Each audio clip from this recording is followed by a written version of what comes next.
You hear the cracking before you see anything. The shell. A sharp edge. The blinding Australian sun hits you straight in the eyes, and you blink for the first time in your life. Red dust. The smell of scorched earth. Somewhere in the distance, the roar of wind through the eucalyptus trees. You weigh less than 1 kilogram. You are wet. You look at a world that never expected you to come back.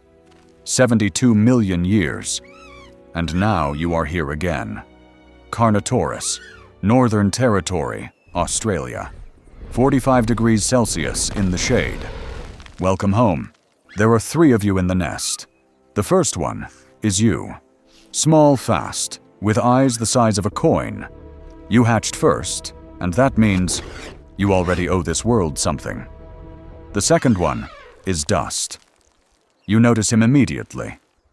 He rolled out of his egg sideways, got tangled in the shell, and spent 3 minutes lying on his back, staring at the sky with an expression of complete bewilderment. Dust will always be late. Dust will always fall. But when it's time to run, Dust will be ahead of everyone, because fear is the best trainer on the planet. The third one is Rusty.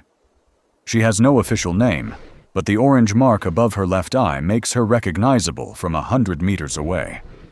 Rusty looks at everything around her with the kind of calm that only exists in creatures that are either very smart or not thinking about anything at all. Soon you'll realize it's both at the same time. The mother leaves to hunt 12 hours after your birth. She has nothing to feed you with. She hasn't eaten in 3 days herself. She looks back once, just once, and disappears into the red haze. The first week is one long survival lesson that nobody explained out loud. You learn to stay in the shade. You learn to freeze when the wedge of an eagle's shadow passes overhead. You learn that the red earth scorches your feet during the day, and you need to walk on stones. Dust once attacked a lizard 3 times his size. The lizard stared at him for about 3 seconds, then walked away. Dust decided he had won. Rusty was the first to figure out how to hunt. She doesn't chase. She waits. She freezes beside a bush, barely breathing, and when a bird lands on the ground, she strikes. Fast, precise. Carnotauruses are not Tyrannosauruses. They don't have enormous jaws, but they have speed. Up to 55 kilometers per hour in a short sprint. And the horns above their eyes, small, solid, their function still debated by science. But you already feel like you like them. At night you huddle together in a pile. 3 bodies, 1 warmth, the smell of dust and pine. You fall asleep to the sound of cicadas and stars. And you don't know yet that these are the most peaceful nights of your life. 8 months pass. You've grown. Not by much, but enough to be noticed. The first one to notice you is a crocodile at the Daly River. Old, smart, a scar running across its entire snout. It lies in the water like a log, and only its eyes, above the surface. Dust walks up to the water to drink. You see the water shift slightly. You call out, or rather, you produce that low, rattling sound that means danger in Carnotaurus. Dust leaps back. The crocodile misses by centimeters. Your heart pounds so hard, it feels like the ground can hear it. Then, the first humans. Jack Turner, owner of a cattle ranch 100 kilometers from Darwin, finds tracks in the red dust. 3 claws, a stride of 1.20 meters.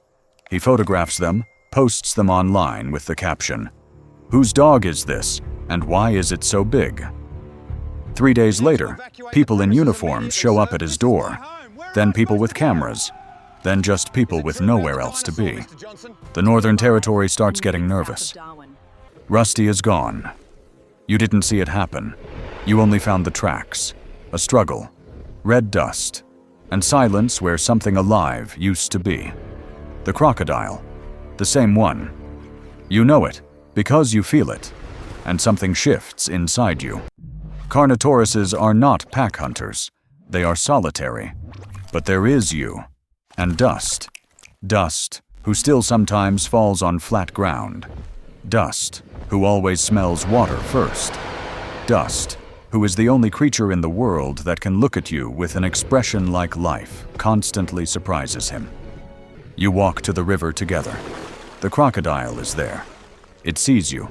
It is not afraid. It has never been afraid of anything. Mistake. Dust moves left, not because he knows tactics, but because he tripped on a rock and ended up there by accident. The crocodile turns, and you, from the right, lunge. 45 kilometers per hour, a body weighing 400 kilograms. The bite, not as powerful as a Tyrannosaurus, but fast, precise, at the base of the skull. It's over quickly. The river keeps flowing. The cicadas go silent for about 10 seconds, then start again.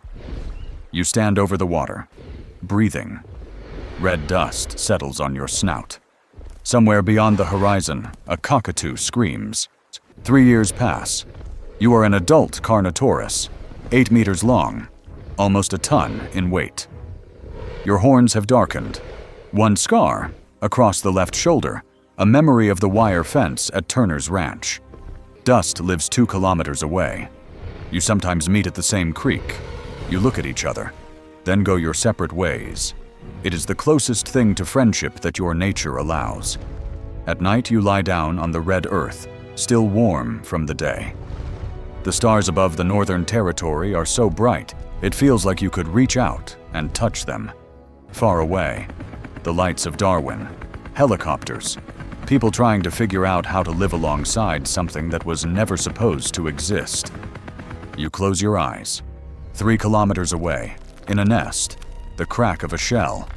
Someone hatches first, and the cycle begins again. That was the story of one Carnotaurus. But it isn't over yet. If this video hits 50,000 likes, I'll release part 2.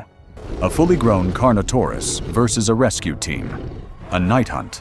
Darwin in panic. Dust falls over at the worst possible moment. Thank you for staying until the end. Watch this video next. It hits just as hard. See you there.